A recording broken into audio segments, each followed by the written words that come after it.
Hello, welcome to RS academy. I am Neha ma'am. आज हम देखेंगे अल्कीन के और क्या क्या प्रिपरेशन है। Okay, let's start our session. Last lecture में हमने अल्कीन के प्रिपरेशन देखा था।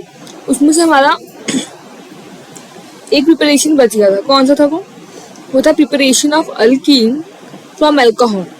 अल्कोहल से कैसे हम प्रिपरेशन करेंगे वो हमें देखना है। तो अल्कोहल देखते हैं आपको क्या क्या समझ में आता है। अल्कोहल मतलब क्या? अल्कोहल मतलब OH ग्रुप। OH ग्रुप की अल्कोहल बोलते हैं। ये फंक्शनल ग्रुप है, पता है, हमने IUPAC करते वक्त देखा था। ठीक है, तो अब हमें क्या बनाना है? अब हमें अल्कोहल की हेल्प से अल्कीन कैसे बनाते हैं ये देखना है। तो सिंपल से क्या रहता है, जब हमने अल्कोहल लिया, अल्कोहल में आपने ऐड किया कॉन्सेंट्रेटेड सल्फ्यूरिक एसिड। क्या ऐड किया आपने? लेट्स सी, पहले हम लोग देखते हैं एग्जाम्पल, उसके बाद हम लोग अपना, मैं आपको बताऊंगी कि आपको समराइज कैसे करना है। लेट्स सी, तो एग्जाम्पल अगर मैं आपको बताऊं, अल्कीन, अल्कोहल को हम कैसे बनाते हैं, अल्कोहल की हेल्प से हम अल्कीन कैसे बनाते हैं। सबसे सिंपल सा, जब भी आप कोई अल्कोहल लोगे, आप उसका रिएक्शन कॉन्सेंट्रेटेड सल्फ्यूरिक एसिड में कराओगे। अब कॉन्सेंट्रेटेड सल्फ्यूरिक एसिड मतलब होता है कि कॉन्सेंट्रेटेड H2SO4 को हम बोलते हैं कॉन्सेंट्रेटेड सल्फ्यूरिक एसिड। ओके, तो कॉन्सेंट्रेटेड सल्फ्यूरिक एसिड का जब आप रिएक्शन अल्कोहल के साथ कराते हो, अल्कोहल प्लस ये आप कराओगे OH प्लस ये, तो आपको मिलता है अल्कीन। अब वो कैसे मिलता है, उसका एग्जाम्पल क्या है, लेट्स सी। फॉर एग्जाम्पल मैंने लिया एक इथेन, ये क्या है मेरा इथेन। तो कितना अभी सिंगल बॉन्डेड है ये, तो सिंगल बॉन्डेड है तो कितना हाइड्रोजन चाहिए, एक यहाँ पे चाहिए, एक यहाँ पे चाहिए रहेगा और एक यहाँ पे हाइड्रोजन चाहिए। क्लियर? फिर एक हाइड्रोजन यहाँ पे हमें अल्कोहल से रिएक्शन कराना है। तो क्या किया हमने, हम ले रहे हैं इथेनॉल। ओके, इथेनॉल लेना। क्यों इथेनॉल है? दो कार्बन है हमारे पास जो कि इथेन होता है, और मेन फंक्शनल ग्रुप क्या है हमारा OH। OH को हम IUPAC लिखते हैं, क्या लिखते हैं, और लिखते हैं, तो इसीलिए क्या बन गया, इथेनॉल। तो हमने क्या देखा, हमने देखा कि जब हम अल्कोहल प्लस कॉन्सेंट्रेटेड H2SO4 का रिएक्शन करवाते हैं तब हमें मिलता है अल्कीन। तो ये मैंने इथेनॉल लिखा, प्लस क्या लेना है हमें लेना है कॉन्सेंट्रेटेड H2SO4। नो डाउट हमने वो भी लिया। आपको इसे हीट भी करना होगा। इसका मतलब होता है, ये डेल्टा का मतलब होता है कि हम अपने रिएक्शन को हीट प्रोवाइड कर रहे हैं। ठीक है, तो ये क्या करेगा, ऑलवेज रिमेंबर अल्फा बीटा। मैंने आपको लास्ट टाइम ही बताया था कि अल्फा कार्बन और बीटा कार्बन क्या होता है। तो अल्फा कार्बन मतलब वो कार्बन जिससे मेरा मेन फंक्शनल ग्रुप अटैच है। कौन है मेरा मेन फंक्शनल ग्रुप? OH। तो OH जिस कार्बन से अटैच है वो क्या हो जाएगा मेरा, वो होगा मेरा अल्फा कार्बन। और जस्ट जिस अल्फा कार्बन से जो एडजेसेंट कार्बन होगा हमारा, वो हमारा क्या होता है, वो हमारा होता है बीटा कार्बन। क्लियर है? अल्फा कार्बन मतलब क्या, अल्फा कार्बन मतलब वो कार्बन जिसके हमारा फंक्शनल ग्रुप अटैच है। ठीक है, और बीटा कार्बन मतलब वो कार्बन जो जस्ट हमारे अल्फा कार्बन के एडजेसेंट में है। ठीक है, तो ये मेरा अल्फा होगा, ये मेरा बीटा होगा। तो बेसिकली होता क्या है, इसमें होता है रिमूवल ऑफ वाटर। आपको याद रखना है अल्कोहल से अल्कीन कैसे बनाते हैं। जब हम अल्कोहल का कॉन्सेंट्रेटेड H2SO4 के साथ रिएक्शन करवाते हैं तो इसमें से -H2O होता है। क्या जाता है हमारा, H2O बाहर जाता है। कैसे जाता है वो H2O बाहर? तो ये जो आप अल्कोहल देख रहे हो, मैं आपको ये देखो, ये जो हमारा अल्कोहल है OH, और ये जो मेरा H, ये क्या हो जाएगा, ये हम उसको रिमूव करेंगे। दोनों क्या हो जाएंगे, रिमूव होंगे। तो फॉर एग्जाम्पल बाई प्रोडक्ट क्या बनता है हमारा, H2O एलिमिनेट हुआ। रिमूव करना मतलब एलिमिनेट करना एक टाइप का। हमने इसको एलिमिनेट किया तो क्या बना, अब क्या बचा हमारे पास वापस से बचा दो कार्बन। नो डाउट हमारे पास दो कार्बन है, साथ में क्या है, दो हाइड्रोजन यहाँ पे CH2, दो हाइड्रोजन यहाँ पे CH2। बट क्या कार्बन की वैलेंसी स्टेबल है? नहीं। ऑफकोर्स अगर यहाँ से मेरा H2O बाहर गया तो ये सिंगल बॉन्ड किस में कन्वर्ट होगा, हमारा सिंगल बॉन्ड कन्वर्ट हो जाएगा डबल बॉन्ड में, जो कि है CH2 double bond CH2। Clear हुआ? तो देखा, ये मेरा क्या प्रोडक्ट था। अगर हम इसका नाम लिखें तो ये हमारा 2 कार्बन, इसीलिए हम इसको बोलेंगे इथेनॉल। क्या बोलेंगे हमारा, ये हमारा इथेनॉल। क्लियर। इथेनॉल से क्या बना लिया हमने, हमने बना लिया अपना अल्कीन। अल्कीन में भी जनरल नाम इसका अल्कीन है, पर हमने अल्कीन में क्या बनाया, 2 कार्बन का बनाया, इसका मतलब इथ होगा, डबल बॉन्ड प्रेजेंट, तो इसलिए इथीन। क्लियर हुआ। तो हर बार क्या होगा, आप क्या करोगे, आप अल्कोहल का जब भी अल्कोहल का आप कॉन्सेंट्रेटेड H2SO4 के साथ रिएक्शन करवाओगे, हीट, अल्कोहल को क्या करोगे आप, हीट करोगे, किसके प्रेजेंस में, कॉन्सेंट्रेटेड H2SO4 के साथ, तो वो क्या बनाएगा आपको, वो बना के देने वाला है आपको अल्कीन। किसके साथ, जिससे हमारा वाटर एलिमिनेट होगा। तो आपको कुछ पॉइंट याद रखना है। कौन कौन सा पॉइंट आपको नोट करके रखना है। सबसे पहला पॉइंट ये है कि इस पूरे ओवरऑल रिएक्शन में क्या होता है। फर्स्ट ये ओवरऑल रिएक्शन अगर हम देखें तो इसमें होता है वाटर का रिमूवल। अब वाटर रिमूवल होता है, इसका मतलब क्या, हम इसे क्या नाम दे सकते हैं, क्या बोल सकते हैं। जैसे हमने देखा था पिछली हमारी रिएक्शन में क्या रिमूव हुआ था, हमारा हेलोजन रिमूव होता है, हम क्या बोलते हैं, डी हेलोजनेशन। जब हमारा हाइड्रोजन रिमूव करते तो हम क्या बोलते थे, डी हाइड्रोजनेशन। सिर्फ अब यहाँ पे क्या रिमूव हो रहा है, वाटर, तो हम इसका नाम क्या देंगे, हम इसको बोलेंगे डिहाइड्रेशन। कैसा प्रोसेस है हमारा, जिस प्रोसेस में वाटर रिमूव होता है उसे हम बोलते हैं डिहाइड्रेशन रिएक्शन, डिहाइड्रेशन प्रोसेस बोलते हैं। क्लियर हो इतना। डिहाइड्रेशन क्यों, क्योंकि वाटर का रिमूवल हो रहा है, हाइड्रेटेड मतलब वाटर होता है, और डी मतलब रिमूव होना, तो वाटर रिमूवल। तो ये रिएक्शन को हम डिहाइड्रेशन रिएक्शन से भी जान सकते हैं, नो डाउट। सेकंड आपको क्या याद रखना है, सेकंड आपको याद रखना है कि इस रिएक्शन में जब हम अल्कोहल का रिएक्शन करवा रहे थे कॉन्सेंट्रेटेड H2SO4, तो किसका यूज किया हमने एक एसिड का यूज किया है। क्यों, H2SO4 क्या है, H2SO4 एक एसिड है, नो डाउट ये एक एसिड है।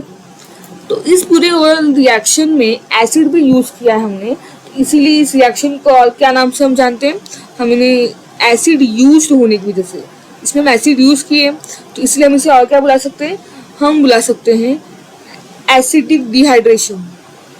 डिहाइड्रेशन तो हुआ है, नो डाउट डिहाइड्रेशन हुआ है, बट कैसा डिहाइड्रेशन हुआ है, ये डिहाइड्रेशन एसिडिक हुआ है।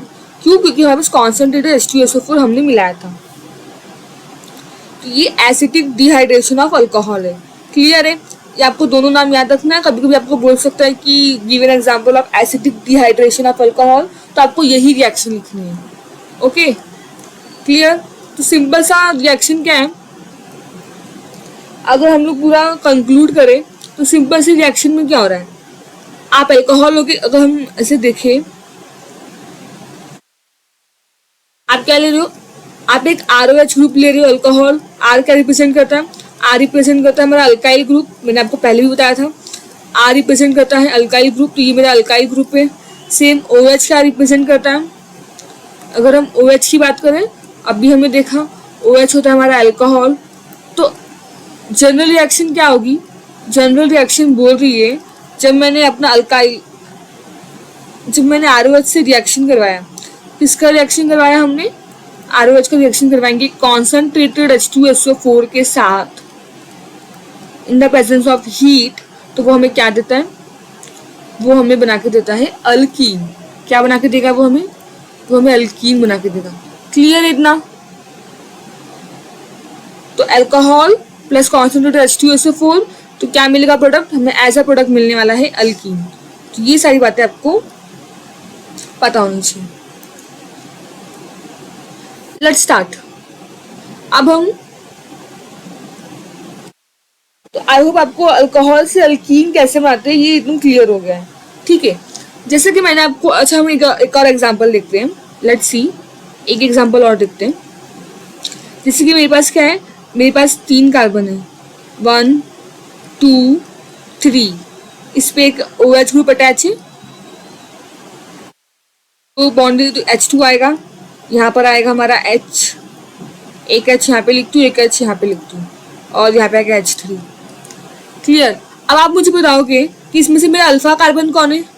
ऑब्वियसली अल्फा कार्बन वो है जिससे मेरा फंक्शनल ग्रुप अटैच है। मेरा फंक्शनल ग्रुप क्या है, OH, ये मेरा अल्फा कार्बन है। इसके जस्ट एडजेसेंट में क्या है, मेरा बीटा कार्बन। ठीक है, रिएक्शन करवाया हमने कॉन्सेंट्रेटेड H2SO4 के साथ, नो डाउट रिएक्शन किया, किसके प्रेजेंस में, हीट के प्रेजेंस में। क्या देगा ये हमें, H2O हमेशा एलिमिनेट। दिमाग में ये बात फिट कर लो। क्या होने वाला है इस रिएक्शन में, इस रिएक्शन में मेरा डिहाइड्रेशन होगा, मतलब मेरा वाटर रिमूव होगा। तो ये H और ये OH हमारा रिमूव हो जाएगा। तो हम क्या लिखेंगे, प्लस H2O। अब बना क्या प्रोसेस, ये बनेगा CH3 CH double bond CH2। तो आपने एक चीज नोटिस किया, इसमें एलिमिनेशन तो हो रहा है, बट इस एलिमिनेशन को हम क्या बोल सकते हैं, हम इस एलिमिनेशन को बोल सकते हैं बीटा एलिमिनेशन।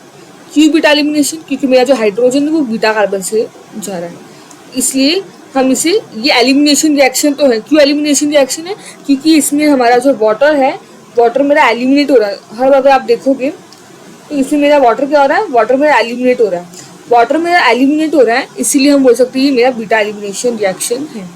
क्लियर हुआ? ओके। अब हम, तो यहाँ पे हमारा सारा प्रिपरेशन खत्म होता है। अब हम देखेंगे हमारा फिजिकल प्रॉपर्टीज क्या है। तो इसकी जो फिजिकल प्रॉपर्टी अगर आप देखोगे तो अल्केन और अल्कीन, क्या बोला मैंने, अल्केन और अल्कीन का जो फिजिकल प्रॉपर्टी है वो बहुत मैच करता है। दोनों का जो फिजिकल प्रॉपर्टी बहुत मैच करता है, रिजेंबल करता है। बट कहीं कहीं ये डिफर भी करता है, क्योंकि अल्कीन क्या शो करता है, अल्कीन शो करता है आइसोमेरिज्म। तो इसकी वजह से थोड़ी थोड़ी प्रॉपर्टी इसकी चेंज हो जाती है, बट काफ़ी हद तक आपको प्रॉपर्टी सेम लगेगी, बट कहीं कहीं इसका प्रॉपर्टी चेंज होता है। अब देखते हैं कि इसका सबसे पहला फिजिकल प्रॉपर्टी देखेंगे कि फिजिकल स्टेट क्या है, हमारे अल्कीन का फिजिकल स्टेट क्या है। अब हम फिजिकल स्टेट बोल रहे हैं, सबसे पहले आपको पता होना चाहिए कि जो मेरी हाइयर अल्कीन है, जितने भी हाइयर अल्कीन, अच्छा अब मैं बात करती हूँ हाइयर अल्कीन मतलब ज़्यादा अमाउंट ऑफ जो हमारे अल्कीन है, नंबर ऑफ कार्बन जिसमें ज़्यादा हो, वैसे अल्कीन क्या होते हैं, जितने हम हाइयर अल्कीन देखेंगे, सारे हाइयर अल्कीन होते हैं कलरलेस, इनमें कलर नहीं होती है। कैसे होते हैं ये होते हैं कलरलेस। कलरलेस के साथ ये ऑर्डरलेस भी होते हैं, इनमें कोई परफ्यूम भी नहीं होता, ये ऑर्डरलेस है। ये बात आपको पता होनी चाहिए कि मेरे जितने भी हाइयर अल्कीन से वो क्या है, वो कलरलेस है, वो ऑर्डरलेस भी है। क्लियर हुआ इतना? अब हम देखेंगे अल्कीन के पास, जब मैं बात करती हूँ अल्कीन की, तो अल्कीन मतलब क्या, ऐसा कार्बन कंपाउंड जिसमें एटलीस्ट एक डबल बॉन्ड तो प्रेजेंट होना चाहिए ना। डबल बॉन्ड हमारे दिमाग में तुरंत आता है। अल्कीन मतलब क्या, ऐसा कार्बन कंपाउंड जिसमें डबल बॉन्ड प्रेजेंट है। अब एटलीस्ट वन तो होना चाहिए, वन से ज्यादा भी हो सकता है। तो due to presence of double bond मतलब क्या, जब मैं डबल बॉन्ड बात करूंगी, इसका मतलब एक ऊपर हमारे पास पाई है और एक सिग्मा है। तो पाई बॉन्ड कैसा होता है, हमने देखा था पाई बॉन्ड बहुत ही वीक होता है। कैसा होता है, बहुत वीक होता है, ये बहुत ही इजीली ब्रेक हो जाता है। ये वीक होता है और क्या होता है, ये इजीली ब्रेक होता है। अब ये इजीली ब्रेक होता है, इसकी वजह से क्या है, ये हाईली पोलराइज्ड है। ऑब्वियसली बात है, जो इजीली ब्रेक होता है वो हाईली पोलराइज्ड है। इसीलिए हम अल्कीन के बारे में एक और चीज बोल सकते हैं कि अल्कीन जो होते हैं, अल्कीन के जितने भी मॉलिक्यूल्स हैं वो क्या है, वो पार्शियली पोलर है। कैसे वो पार्शियली पोलर है। अरे पार्शियली पोलर क्यों बन गए, क्योंकि डबल बॉन्ड इनमें प्रेजेंट है, इसकी वजह से ये partially polar. Double bond present होने की वजह से पाई बॉन्ड प्रेजेंट है, पाई बॉन्ड प्रेजेंट है तो क्या होता है, या आसानी से ब्रेक होते हैं, हमारा पोलर चार्जेस क्रिएट होते हैं। तो इसीलिए अल्कीन क्या है, अल्कीन पार्शियली पोलर भी है। और रीजन क्यों ये पार्शियली पोलर है, क्योंकि इसमें डबल बॉन्ड प्रेजेंट है, बिकॉज ऑफ डबल बॉन्ड। तो आपको ये रीजन याद रखना है कि पार्शियली पोलर क्यों है, क्यों अल्कीन पोलर नहीं है, क्योंकि इसमें डबल बॉन्ड प्रेजेंट है, जो इसमें हमारा पाई बॉन्ड प्रेजेंट होता है। ओके, अब हम देखेंगे सॉल्युबिलिटी। फिजिकल स्टेट देखा हमने, अब हम देखेंगे कि हमारा अल्कीन का सॉल्युबिलिटी फैक्टर क्या है। सॉल्युबिलिटी किस किस चीज में हमारा अल्कीन सॉल्युबल है और कहाँ कहाँ हमारा अल्कीन सॉल्युबल नहीं है। तो अगर हम देखें, मोस्टली क्या होता है, जो जितने भी हमारे अल्कीन है सारे इनसॉल्युबल होते हैं वाटर में। क्या पॉइंट आपको याद रखना है, अल्कीन्स जो है हमारे, फर्स्ट पॉइंट क्या है, इनसॉल्युबल इन वाटर, हमेशा आपको याद रखना है। आप कभी भी अल्कीन को वाटर में सॉल्युबल नहीं कर सकते, आप अल्कीन को वाटर में कभी सॉल्युबल नहीं कर सकते। बट ये सॉल्युबल है, कहाँ कहाँ सॉल्युबल है, ये सॉल्युबल होते हैं हमारे ऑर्गेनिक सॉल्वेंट में। ये सॉल्युबल है। जितने भी हमारे ऑर्गेनिक सॉल्वेंट होते हैं, ऑर्गेनिक सॉल्वेंट में हमारा अल्कीन क्या है, अल्कीन सॉल्युबल है। जैसे कि अब कौन कौन हो गया हमारा ऑर्गेनिक सॉल्वेंट, फॉर एग्जांपल हम बोल सकते हैं बेंजीन। बेंजीन में आप अल्कीन को डिसॉल्व कर सकते हो, आप ईथर में डिसॉल्व कर सकते हो, आप पेट्रोलियम में कर सकते हो, एक्सेट्रा। ऐसे जितने भी ऑर्गेनिक सॉल्वेंट है या फिर आप बोल सकते हो नॉन पोलर सॉल्वेंट, इनमें क्या होता है, इनमें हमारा जो अल्कीन है वो सॉल्युबल है। क्लियर इतना? तो सॉल्युबिलिटी फैक्टर क्या है, अल्कीन वाटर में आपको सॉल्युबल नहीं मिलेगा, बट आपको कुछ कुछ ऑर्गेनिक सॉल्वेंट में आपका अल्कीन सॉल्युबल मिलने वाला है। ओके, नाउ ये तो हो गया सॉल्युबिलिटी के बारे में। अगर मैं बोलूँ कि वंडरवॉल फोर्स कितना अफेक्ट करता है, हमारा जो वंडरवॉल फोर्सेस है वो हमारे बेंजीन को कितना अफेक्ट करता है, हमारे अल्कीन को कितना अफेक्ट करता है, तो आपको याद रखना है जो वंडरवॉल फोर्सेस का कॉन्सेप्ट है वो क्या है, कि जितना बड़ा मॉलिक्यूल होगा उतना ज्यादा वंडरवॉल फोर्सेस होगा। सबसे पहला जब भी हमारी आपको याद रखना है कि वंडरवॉल फोर्सेस कैसे फोर्सेस है, ये एक तरह के वीक फोर्सेस होते हैं। कैसे फोर्सेस होते हैं, वीक फोर्सेस होते हैं, ज्यादा बड़े नहीं, वो स्ट्रॉन्ग नहीं है, बट हाँ ये थोड़े ये बहुत ही वीक फोर्स है। ओके, अब अल्कीन में वंडरवॉल फोर्स प्रेजेंट है, इसकी वजह से क्या होता है, हमारे जो स्टार्टिंग के C2 से लेके C4 तक के कार्बन है, क्या बोला मैंने, जो हमारे C2 से लेके C4 तक कार्बन है, वो सारे के सारे क्या है, वो सारे के सारे गैसेस फॉर्म में। कैसे फॉर्म में, गैसेस फॉर्म में। और बाकी 14 तक जितने भी हमारे कंपाउंड है वो सब क्या है, वो सब लिक्विड फॉर्म में। अभी गैसेस क्यों होता है, लिक्विड क्यों होता है, ये सब हमारा वंडरवॉल फोर्सेस पर डिपेंड करता है।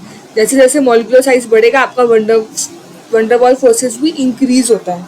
ठीक है, तो आपको पहला क्या याद रखना है, फर्स्ट पॉइंट आपको याद रखना है कि C2 से लेकर C4 तक आपके जितने भी अल्कीन है वो क्या है, वो गैसेस फॉर्म में रहते हैं, नो डाउट, इसमें तो कोई डाउट नहीं है।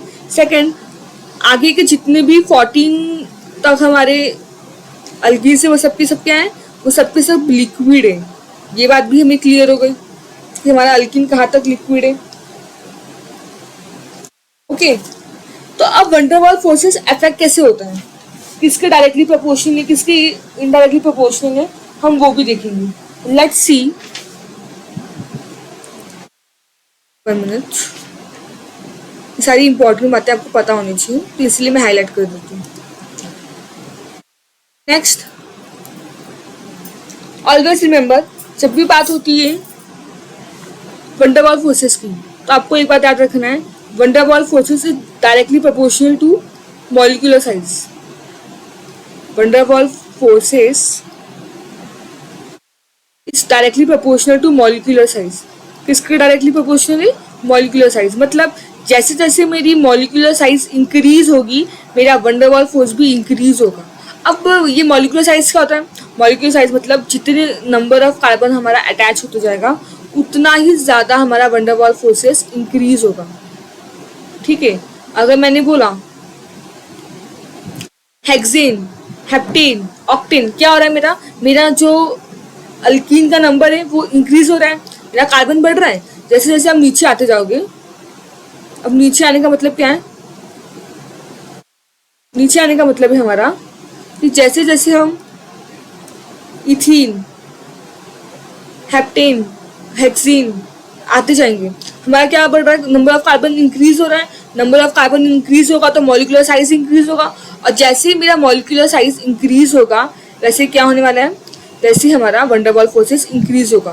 क्यों, क्योंकि जितना कम साइज होता है उतना हमारा वंडरवॉल फोर्सेस कम होता है। क्लियर इतना बातें? ओके, अब वंडरवॉल फोर्सेस ज्यादा है तो इससे क्या होगा, मेरा कांटेक्ट ज्यादा रहेगा। मेरे जो दो मॉलिक्यूल है इनके बीच का इंटरमॉलिक्यूलर फोर्स क्या होने वाला है, वो ज्यादा होगा। तो जितने भी इंटरमॉलिक्यूलर फोर्स ज्यादा होंगे हमारे, तो वो क्या रहेंगे, वो एकदम उनका जो स्ट्रक्चर होगा वो सॉलिड में कन्वर्ट होगा।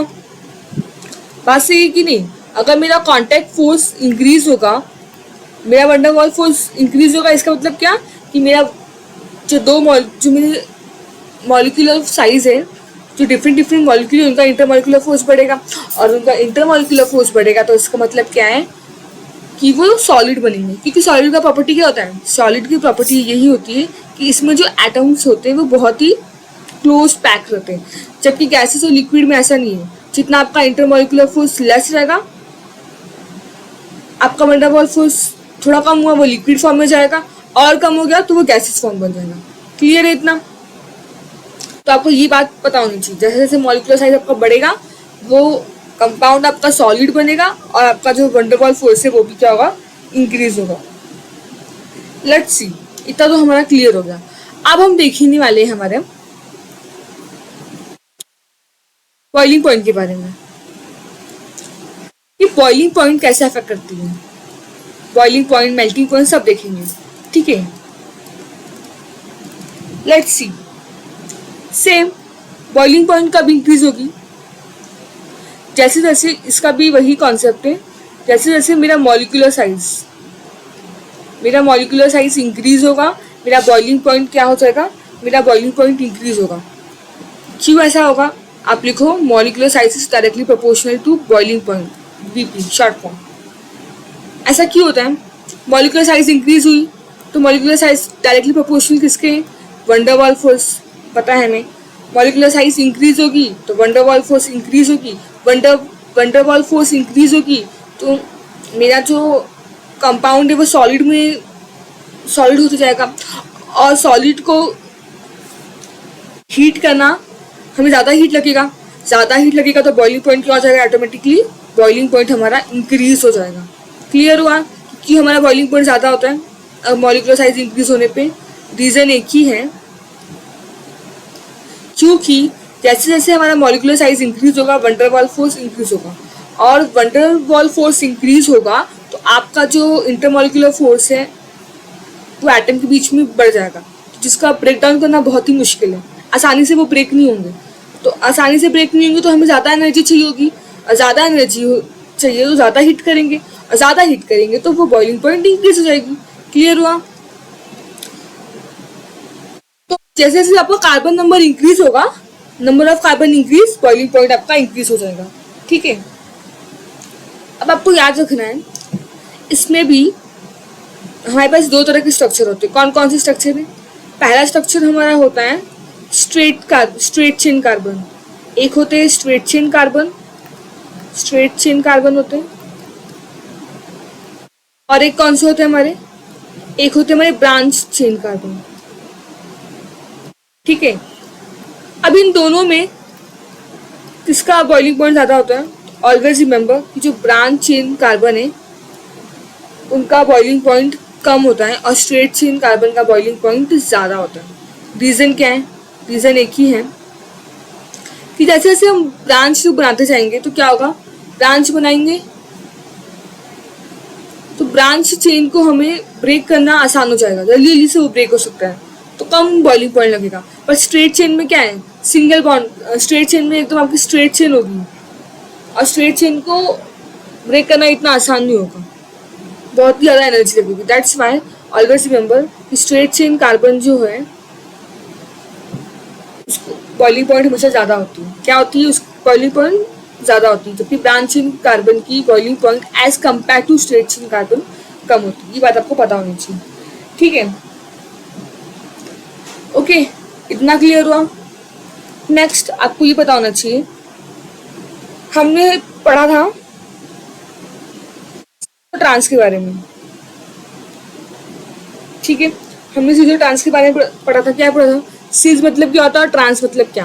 हमारे पास दो तरह के अल्कीन्स होते हैं, एक सीज होता है, एक ट्रांस होता है। सीज में क्या होता है? सीज में फॉर एग्जांपल अगर हम एक एग्जांपल देंगे, मेरे पास है क्या, I have 2 molecule of carbon, ठीक है। एक तरफ यहाँ पे Cl है, समझो यहाँ पे CH3 है, यहाँ पर भी CH3 है, ओके। और यहाँ पे मेरा H ग्रुप है, यहाँ पे मेरा H ग्रुप है। और ट्रांस का एग्जांपल क्या है, 2 मॉलिक्यूल मेरा एक CH3 यहाँ पे है, एक CH3 यहाँ पे है। क्लियर हुआ? मेरा एक H यहाँ पे, एक H यहाँ पे। यही होता है सीजो ट्रांस। सीजो ट्रांस मतलब अगर मेरा फंक्शनल ग्रुप सेम साइड पे है तो वो सीज हो गया, अपोजिट डायरेक्शन में है तो वो क्या हो जाएगा, मेरा ट्रांस हो जाएगा। ठीक है, तो आपको याद रखना है ऑलवेज, क्या याद रखना है आपको, यहाँ पे लिखती हूँ मैं कि जो मेल्टिंग पॉइंट होता है एंड बॉइलिंग पॉइंट, दोनों melting point and boiling point सिस जो रहता है उसका ज़्यादा होता है एज कम्पेयर टू ट्रांस। क्या बोला मैंने, melting point and boiling point cis compound का ज़्यादा होता है as compare to trans. Reason क्या है, ऐसा क्यों होता है? तो रीज़न एक ही सिंपल सा कि जैसे कि मैंने आपको बोला सीज में क्या है, दोनों सेम पोजीशन पे, सेम पोजीशन होने की वजह से पॉजिटिव और नेगेटिव साइन जो है मेरा जो पॉजिटिव और नेगेटिव साइन है वो क्या होता है, वो एक साथ अगर बाय एग्जांपल यहाँ पे मेरा पॉजिटिव बन गया तो दोनों पॉजिटिव चार्ज यहीं पे हो जाएंगे और नेगेटिव भी यहीं पे हो जाएगा। इससे क्या होगा, इससे मेरा पोलार, इससे क्या बढ़ेगा इससे मेरा डाइपोल फोर्स आ जाएंगे। ऑलरेडी इनमें क्या प्रेजेंट होता है, इनमें प्रेजेंट होता है वंडरवॉल फोर्स। वंडरवॉल फोर्स तो प्रेजेंट ही है, साथ में अब क्या इंड्यूस हो गया इनके बीच में डाइपोल फोर्स भी आ गया। तो इसकी वजह से क्या होता है, इनको ब्रेक करना बहुत मुश्किल होता है। दैट्स वाई इनकी बॉइलिंग पॉइंट क्या हो जाती है, इनकी बॉइलिंग पॉइंट इंक्रीज हो जाती है, जबकि ट्रांस में ऐसा कुछ कंडीशन नहीं है। Due to inducement of dipole forces भी इधर क्रिएट होने की वजह से मेरा जो सिस अल्कीन होते हैं उनका जो बॉइलिंग पॉइंट है वो क्या हो जाता है, वो इंक्रीज हो जाता है।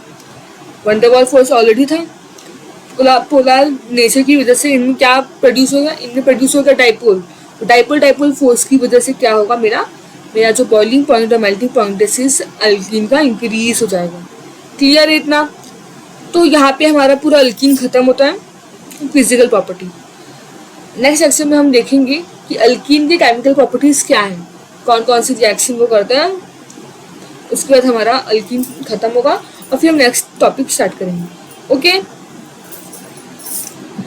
तो डेली बेसिस पे लेक्चर्स आ रहे हैं, QIQs आ रही है, फिजिक्स का लेक्चर हो रहा है, मैथ्स केमिस्ट्री डेली बेसिस पे हो रहे हैं।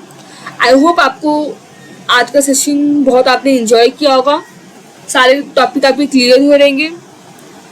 तो इसी तरह से आपको क्वालिटी एजुकेशन दिया जाएगा। आपको चैनल को सब्सक्राइब करना है, शेयर करना और लाइक करना है। तो फिर मिलते हैं नेक्स्ट सेशन में, तब तक के लिए थैंक यू सो मच, और इसी तरह से आप हमें फॉलो करते रहिए। Thank you.